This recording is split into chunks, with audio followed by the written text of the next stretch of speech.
కమ్మటి ఉసిరికాయ పప్పు ఎంత టేస్టీగా ఉంటుందో హెల్త్కి కూడా అంతే మంచిది. చేయడం కూడా చాలా సింపుల్. ఈ కమ్మటి ఉసిరికాయ పప్పు ఎలా చేశానో మీరు చూసేయండి. ముందుగా ఉసిరికాయలని శుభ్రం కడిగి రెడీ పెట్టుకున్నాను. నేను చేసే పప్పుకి ఒక 5 ఉసిరికాయలు అయితే సరిపోతాయి.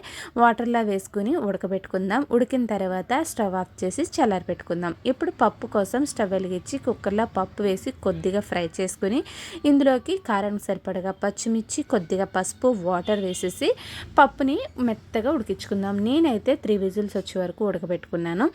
పప్పు ఉడికే లోపల ఉసిరికాయలు చల్లారిపోతే లోపల గింజ తీసేసి ఈ ఉసిరికాయలని కొంచెం కచ్చాబచ్చాగా దంచుకొని పేస్ట్ లాగా పక్కన పెట్టుకుందాం. నీళ్ళు కూడా పక్కన పెట్టుకుని ఉంచుకుందాం. పప్పు ఉడికిపోయి చక్కగా మెత్తగా ఇలా రెడీగా ఉంది.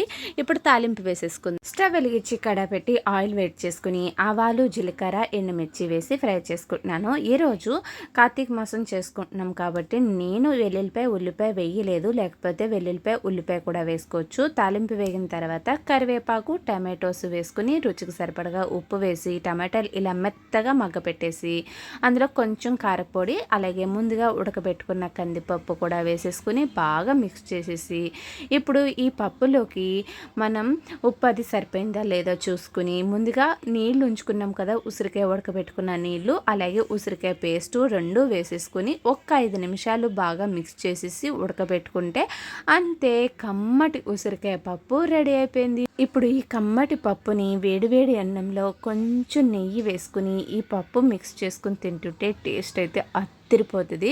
హెల్త్కి కూడా చాలా మంచిది.